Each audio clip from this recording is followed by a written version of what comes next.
देखो ना, जितने मुंह उतनी बातें। अनफॉर्चुनेटली पता नहीं चलता। Malir express way under construction है उस जगह पे।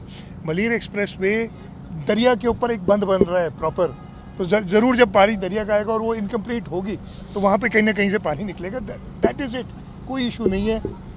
मतलब अपनी एनर्जीज किसी अच्छी चीज़ पे खर्च करो ना तो वो अच्छा होता है। मैं किसी को क्रिटिसाइज़ नहीं कर रहा, मैं सिर्फ तनकीद करूँ कि इस वक्त मौका था लोगों को बचाने का जल्द से जल्द, और बैठ के अपनी स्टोरियाँ बनानी। मलीर एक्सप्रेस अल्हम्दुलिल्लाह बिल्कुल ठीक है, और वो जो पोर्शन था वो अंडर कंस्ट्रक्शन है।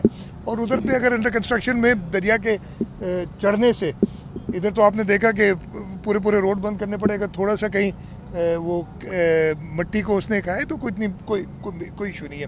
दूसरा आपका कैसा चलता है? टाउन को हाँ, जो 14 अरब रुपए हैं वो खर्च नहीं कर रहे हैं। वो मैं चेक कर लूँगा। देखिए ना, उनके अपने पैसे हैं, उन्हें खर्च करने चाहिए, प्रॉपर तरीके से करने चाहिए।